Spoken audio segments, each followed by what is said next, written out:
It's been a different season in all phases for the Seahawks with a new coaching staff coming into town. How have things been changed for the front office in the post-Pete Carroll era? Trent Kirchner of the Seahawks front office is going to be breaking it all down as our special guest on our Thursday edition of Locked On Seahawks.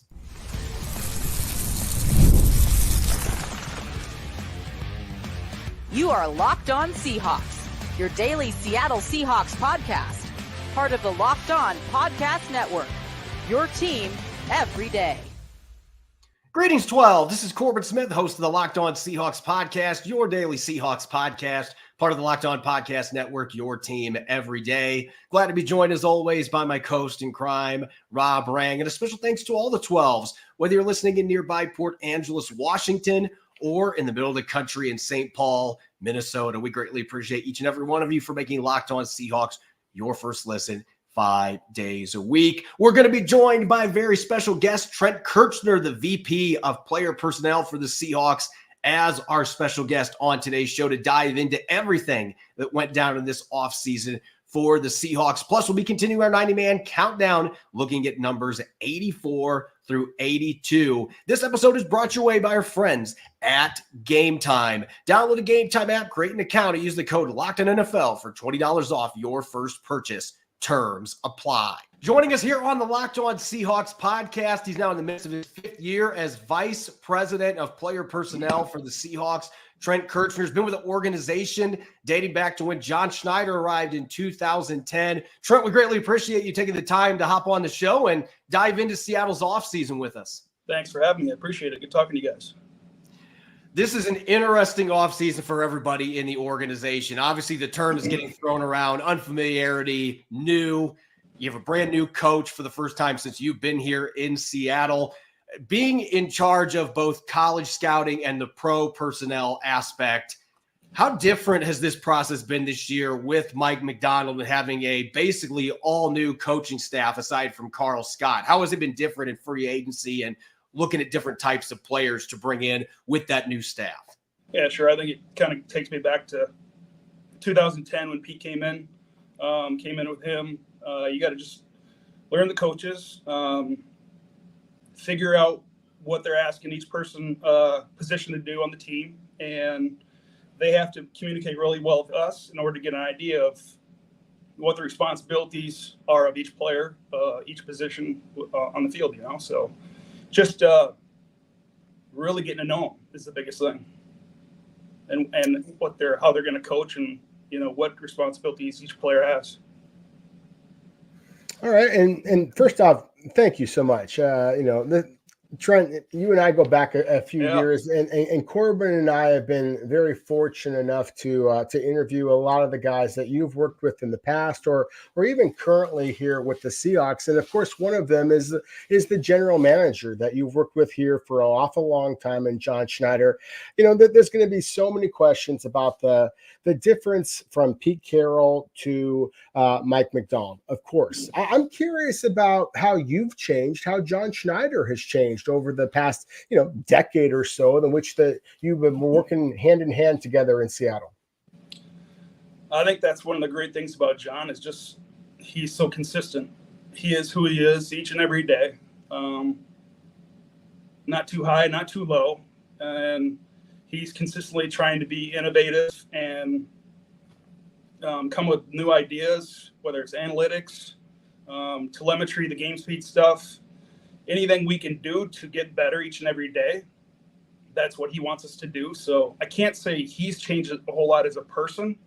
I think the process has changed through the years, and I think analytics and the telemetry stuff and a lot of that stuff has brought the most change to scouting. I know this would be maybe throwing a little bit of a curveball at you here, but we've gotten to see the changes a little bit in the types of offensive linemen that are getting drafted in recent years. And Steve Hutchinson came on board. I believe he came in the same year that you got promoted to your current position. I think he's been with the team since 2020 or 2021. How have you seen his influence impact the way that the scouting department functions and the type of personnel that's coming in compared to before he joined the front office? I think the biggest thing is just the personality of the player. Steve was really that group of core guys on the offensive line that played together for so long.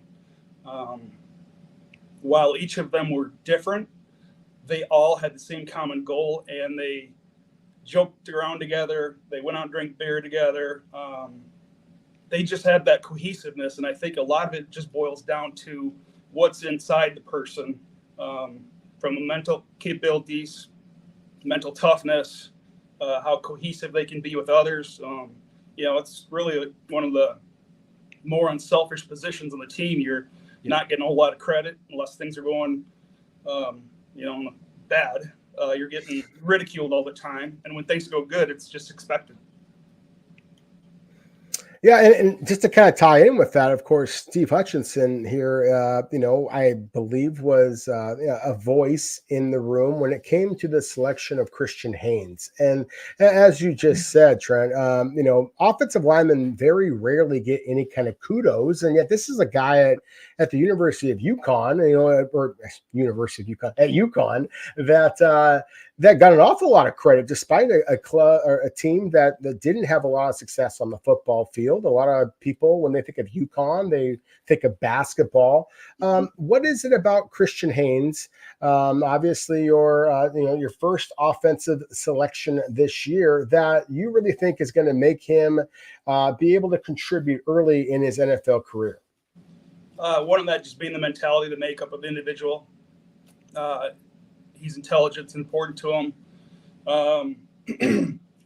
Another thing would be kind of he's a throwback offensive lineman.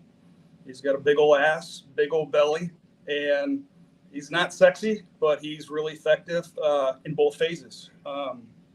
So he's got that right kind of mentality to make up to provide, depth and cohesiveness along the offensive line. The draft has only been part of the equation as far as college scouting for you the last 5 years. Most of your time in Seattle, you've been involved with pro personnel. And right. So looking at one of the big moves that happened this offseason, I couldn't help but look at your bio on Seahawks.com and the fact that you played some quarterback at St. John's University. Tried to. How much pride do you take in evaluating that position, particularly when it comes to the pro personnel standpoint, making a trade for a player like Sam Howell, who the organization, based on everybody I've talked to and John Schneider's comments as well, the organization's been high on him dating back to his time at North Carolina. Yeah. How much pride do you take in bringing in a player like that? And what jumps out to you as the reasons why this guy was the right player to bring in, maybe as a potential starter down the road for your football team? First of all, it's been about 26 years since those days. My body's changed a little bit, so I really don't exactly relate to quarterbacks as well as I used to. But in terms of Sam, just the makeup, the mentality, he can move around the pocket. He can pick up yards with his legs. I did a really good job in college protecting the ball, not throwing a lot of picks. Decision maker, but I think a lot of it just revolves around him as a person. I mean, that's a position where you need to get teammates to buy into. You want a guy that they can rally around, and Sam is exactly that type of guy. That's competitor. He's going to work his ass off, and it's important to him. So those are kind of the things that drew us to him in the draft process. And then obviously we're fortunate enough to acquire him in the offseason, and he's going to be a key contributor and really help us out from the depth standpoint, and also just help Geno out. When we return, we're going to continue to chat with Trent Kirchner about Seattle's free agency additions and what it takes to get to the top of the scouting profession in the NFL, among other topics. Don't go away. You're listening to the Thursday edition of Locked On Seahawks. Locked On Seahawks is sponsored by BetterHelp. What's the first thing you do if you had an extra hour in your day? For me, I wish I had a little bit more time to draw and produce artwork. The best way to squeeze that special thing into your schedule is to know what's important to you and make it a priority. And therapy can help you find what matters to you so you can do more of it. BetterHelp Online Therapy will assess your needs and can match you with your own licensed professional therapist in less than 48 hours. If you're thinking of starting therapy, give BetterHelp a try. It's entirely online, designed to be convenient, flexible, and suited to your busy schedule. Just fill out a brief questionnaire to get matched with a licensed therapist and switch therapists anytime for no additional charge. Learn to make more time for what makes you happy with BetterHelp. Get 10% off your first month at BetterHelp.com/lockedon. That's 10% off your first month of online therapy at BetterHelp.com/lockedon. Trans, you just mentioned Geno, and I don't want to bury the lead here. I mean, Geno Smith, as everybody has said, is Seattle's starter, and the fact that he has earned Pro Bowl honors the last couple of years is a testament to his work ethic. But it's also a testament to you and John Schneider and the previous coaches as well. Can you just kind of just reflect? And what do you think about what Geno Smith has been able to do the past 2 years? I mean, maybe it's just patting yourself on the back here, but there's a lot of people who, as Geno Smith famously said, wrote him off, and he forgot to write back. I mean, you were among the people who didn't write him off. What have you seen from Geno Smith, and how excited are you for a position group here, or quarterback room, I guess I should say here, that moving forward, and Geno Smith and Sam Howell on the roster? Yeah, I think a lot of it, I alluded to with Sam, a lot of it goes into Geno. Geno is responsible for a lot of his success because he's put in the work. He was essentially written off early on. After getting some starts early in his career, and he didn't have an ego. He kept fighting, he kept battling, continued to mature and gain knowledge in the game, and just see more reps where there's practice. And every practice rep was a game rep for Geno for a number of years when he didn't see the field a whole bunch. So I think a lot of the credit goes to Geno and just his ability to. It's that mental toughness. It's the ability to fight through difficult challenges in life. And he's come out on the right side, and the credit goes to Geno. With your background extensively being involved with pro player personnel, Trent, this is obviously, as you mentioned earlier, been a very different offseason with this new coaching staff coming in. And when you have a defensive head coach who has his own scheme in Mike Macdonald, obviously, it's understandable why most of the moves in free agency were made on the defensive side of the football. No positions changed more than the linebacker spot. When you revisit this offseason, how challenging has it been being in the vice president role of player personnel, losing Bobby Wagner and Jordan Brooks in the same offseason, then being tasked to replace them? And where do you see Tyrel Dodson and Jerome Baker filling those voids in the middle? Well, it's always tough, especially losing, two starters there, and Bobby being the player he was and just the leader on that defensive unit. And then, Jordan, you look at Jordan and he continued to recover nicely from that injury. And, he's gonna go on to do great things. I don't doubt that at all. And, just in bringing in Baker and Dobson, they're different types of athletes. Baker is fast, athletic. Not to knock him because it's just a term we use. He's more finesse than he is physical. At the point of attack, he's got the athleticism to run around some blocks and still make plays. And Dobson's more, he's more of the opposite of Baker, where he's more of a thumper, more physical at the point of attack, and he uses hands. Really, both of them are while they're both effective in coverage, Baker's athleticism shows up more, but Dobson has that awareness and feel in zone coverage. That's gonna help him. So they can blitz. They're both really good, effective blitzers. I'm excited to see what they can do for us.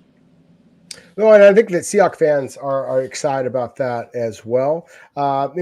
as Corbin said before, we were doing some research here on your bio. Now, I was reading the official bio that is on there for Seahawks.com, and they kind of mentioned the fact that you spent 8 years with the Carolina Panthers. I got to give you, again, a lot of credit for the success the Panthers had when you joined that staff. They were 1-15, wound up going to the Super Bowl just a couple of years later. And a huge part of that was, the free agents, veteran free agents that were brought in, the quarterback Jake Delhomme, the running back Steven Davis.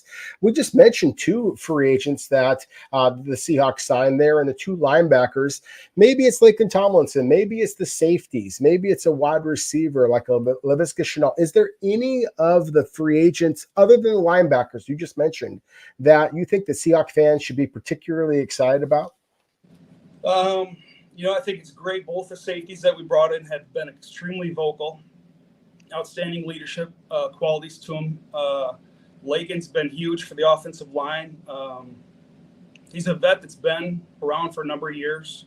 Has been here every day for OTAs, working his tail off, giving the young guys some good advice in terms of how to be pros and just bringing the unit along.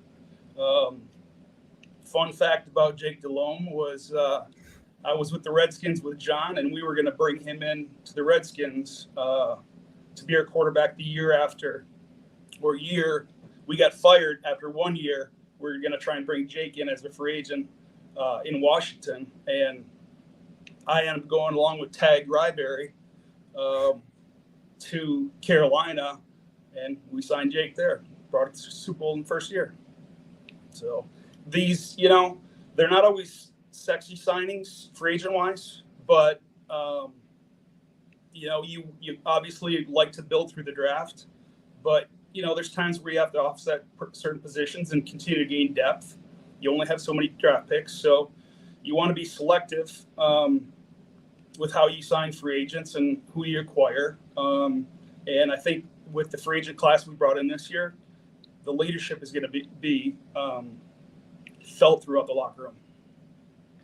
We've appreciated having the opportunity to chat with you, Trent. I know this time of year that it's a very busy time of year with OTAs wrapping up and everything else that's going on at the VMAC. But I want to take a step back real quick here, away from everything that's happened this offseason. And I know that this is a business that has changed a lot in the last 20 plus years, especially the last few years, college sports being much different than they used to be, what COVID has done to pro sports. But for young people that are wanting to end up like you right now, or at least being in a pro personnel or a college scouting department, what do you think are the keys for people to get to that point, especially somebody that maybe hasn't played football previously? I think it's, now if you haven't played, there's a whole different avenue in terms of analytics to get in the game. And I'm not saying that's where those individuals are going to move towards. But, I think the biggest thing, there's sports management majors, there's scouting school that you can go to. You can help out the Senior Bowl, East-West. I mean, there's so many different avenues that I didn't have when I was getting into it. And, so when I was getting into it, the only way I could get into the group or into the profession was get to know people. And you just start writing letters and trying to gain advice and insight from different people. I still get those letters. I still try and help those people out because I was one of those individuals when I was younger. So there are ways, but I think part of the negative aspect of things is so many people, if you contact them or if they contact you one time, they expect you to give them a job after that first time. All right. There's going to be, I'm never going to recommend somebody to a job that I don't know. So you have to develop relationships, have patience. Nothing comes easy, nothing comes quickly. And just, if it's something that you truly believe in and truly want to do, you will put the time and effort into making it happen.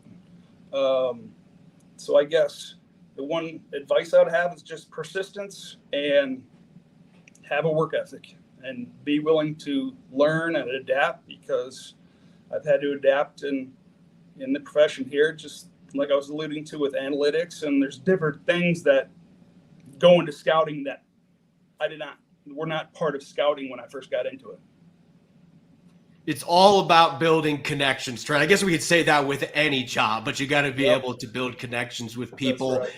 We greatly appreciated the chance to speak with you here on the Locked On Seahawks podcast. Best of luck to you. I know there really isn't an off season for people that are in the scouting and pro personnel department, as evidenced by some of the signings that happened later in the off season, obviously starting to pay attention to practice squads later. But best of luck to you this upcoming season, and we greatly appreciate having you on the show.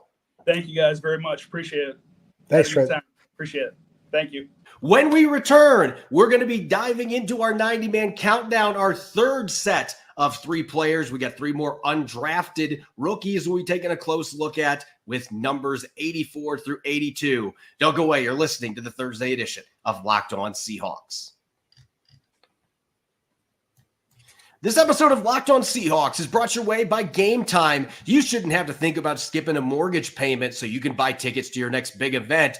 Game Time is the fast and easy way to buy tickets for all the sports, music, comedy, and theater near you without breaking the bank. They've got killer last-minute deals, all-in prices, views from your seat, and with their best price guarantee, Game Time takes the guesswork out of buying tickets. Game Time doesn't just sell sporting events. My wife and I got to see Judas Priest and Sabaton in St. Louis last month. It was an awesome concert. We were down in the lower bowl, really nice seats for just $75 a ticket just to see 2 incredible metal bands playing live, and we didn't have to pay an arm or a leg to do it. Game Time has deals on tickets right at the day of the event, and the Game Time guarantee means you'll always get the best price to write your own memories. If you find tickets in the same section in a row for less, Game Time will credit you 110% of the difference. Take the guesswork out of buying tickets with Game Time. Download the Game Time app, create an account, and use the code LOCKEDON for $20 off your first purchase. Terms apply. Again, create an account and redeem the code LOCKEDON for $20 off. Download Game Time today. Last minute tickets, lowest price guaranteed. Welcome back to the Locked On Seahawks podcast. This is your host, Corbin Smith. Glad to be joined, as always, by my co-host in crime, Rob Rang. And a special thanks previously to our guest, Trent Kirchner, the VP of Player Personnel for the Seahawks. Outstanding guest to have here on the show. Provide some insight in the Seahawks offseason.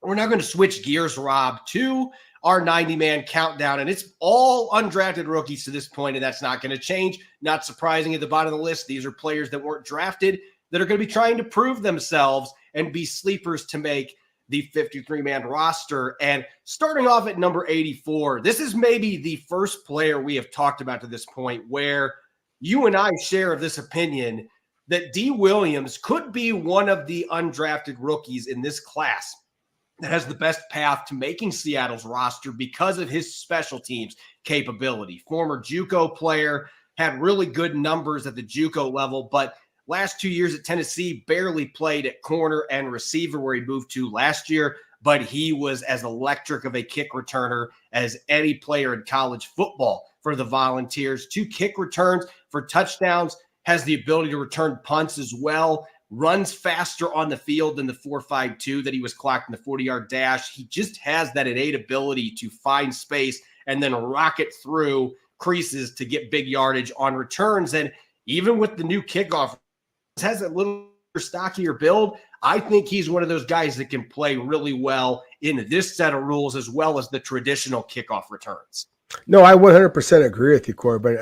There are not a lot of returners in this past draft that really got me excited. But, D. Williams is one of those players that it seemed like every time the ball was kicked to him, he had the ability to track it and catch the ball going full speed.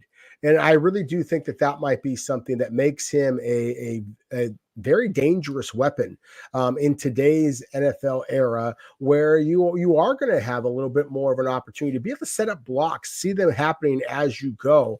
We just had the opportunity to have a conversation with Trent Kirchner, and one of the very last questions that I asked him was basically about like who he was excited about in terms of the veteran free agents that Seattle signed. And I mentioned a couple of players, and he bounced off of that by mentioning guys like Lakeland Tomlinson, the 2 safeties, Rayshawn Jenkins, and now I'm spacing on the other guy. Kayvon Wallace. And Kayvon Wallace, excuse me. He kind of extolled their leadership. I also mentioned Laviska Shenault, and he didn't mention. Now, I don't want to assume too much with that, but still, I think that it's interesting here that the Seahawks, Jay Harbaugh, the Seahawks special teams coach, has just kind of gushed about all of the different possibilities that the new kick return rules are going to create. And the Seahawks happen to sign arguably the best return man in all of college football, certainly the best return man in the SEC. And we know how good SEC competition is. So, yes, Corbin, I 100% agree with you. D. Williams is a free agent that we need to be keeping an eye on. And I look at him as a player who is not, he's never going to be a guy that plays a lot of snaps on offense, but I could see him developing into a player, especially in Ryan Grubb's offense, where there is a use of gadget plays occasionally. I could see him being a guy that can find some value on bubble screens, on jet sweeps, the quick passing game in time. And remember, he was a corner until last year, so he's still learning the ins and outs of that position. But special teams is going to be the key to the roster for him.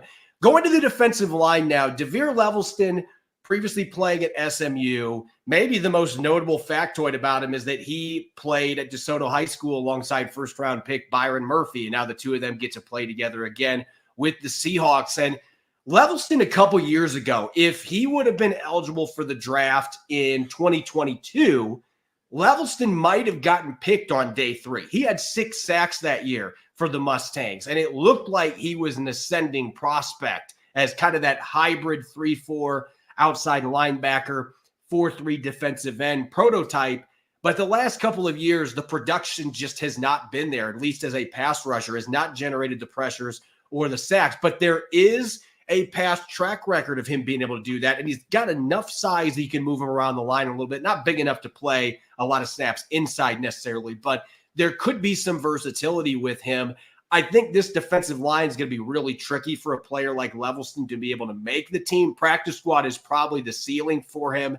And at the same time, from this crop of undrafted players, I think you could make some arguments that the fact that there is some production there in a non-Power 5 conference nonetheless, but still SMU plays some good teams, getting 6 sacks. There's enough production and tape there to suggest if he's able to put some things together that maybe he's got a future in the NFL. Maybe not with the Seahawks, but he could play for somebody on Sundays. Yeah, I'm definitely intrigued by him. You're talking about a guy who's 6'3.5". He's 280 pounds. That's essentially the same size as Draymond Jones. And to me, the lack of sack numbers and a 5.09 40-yard dash is the reason why that Devere Levelston was not drafted this year, because I see arm length, 33-inch arms. I see powerful hands. I see the ability to set the edge and create a pile in the running game. And while he's not explosively fast, he's quick. And he's instinctive. He locates the football well. So I agree with you. I think that we're ultimately probably talking about a practice squad player, but he is a guy that has some tools to him. And I think if he had just run a little bit faster, then he might be a draft pick that a lot of people were talking about. Of course, just a year ago, we were talking about a wide receiver in Jake Bobo, that if he had run a little bit faster, then he might have been drafted. It didn't matter. Obviously, he wound up making the Seahawks and making an impact as a rookie. I don't think that Levelston necessarily is going to be making an impact as a rookie, but I wouldn't count this young man out just yet. And I think you can say the same thing for our player coming in at number 82, Sonny Anderson from Grambling State, playing in the FCS division. There is film of this kid where he looks like a draftable pass rusher. And his athletic testing didn't match with what I see on film. And even against some better teams that Grambling State played, they got clubbed by FBS schools. They can't compete with them. And yet I kept watching number 6, and that was Sonny Anderson, who just looks the part of a 3-4 outside linebacker. He's kind of got that tweener build. He's a little bit light maybe to play defensive end, but as an outside linebacker in a 3-4 scheme, he is a well-built 240, 245 pounds. And there's some tenacity, sometimes to a fault. This is a guy that had to be pulled off to the sideline last year because he was trying to get in a fisticuff with somebody on the field. So there's some aggression, there's some anger, but you can see him apply that to his football skills. There's a pretty good bull rush for a guy of his size. You can see some burst off the line. Not somebody that's going to win a lot as a speed rusher, but he's got a good first step. There's some ability to win on stunts. And so I look at a player like this who looks like more of a pure edge in a 3-4 than what, say, DeVere Levelson is. I think a player like this actually might have a little easier path because Seattle has limited depth at that position right now. Yeah, he took the words right out of my mouth in terms of just the lack of depth as far as edge rushers and lack of production. So that might just result in Anderson having a little bit easier path to actual consistent playing time with the Seahawks and being able to show what he can do. And then the fact that, as you mentioned, that he would get himself into some fisticuffs after the play. I mean, this is a highly competitive guy. It's kind of ironic that his name, or at least his nickname, is Sonny. I mean, hell, it should be, Thunder with the way that this guy plays the Thunder game. Anderson. Yeah, I kind of agree. Yeah, I mean, so I think that it fits in perfectly with what Mike Macdonald is looking to do, and basically the mindset that Trent Kirchner mentioned that the Seahawks have been looking for throughout the entire John Schneider era. Yeah, I think when you're looking from a roster standpoint, there are certain characteristics that the Seahawks are looking for in terms of toughness and aggressiveness and physicality, and Anderson checks off all those boxes. There are some athletic limitations, and I think that's one of the big reasons that he did not get drafted, but there's pretty solid production the last couple of years, albeit at the FCS level, to suggest there may be some development there for this kid. I look at him as a practice squad player right now, but again, the path to a roster spot there, if the Seahawks happen to have an injury, and you're hoping that doesn't happen, but if there's an injury at the edge rusher position, Anderson could very well be a player that can sneak up into the depth chart enough to maybe make this football team, especially because we talked about this the other day. With the new kickoff, you might have some different type of players that are on kick coverage because of where they're located at. You might see more bodies like Anderson at 240, 250 pounds that don't have to run all the way down the field now and they can go smack people and rip off blocks.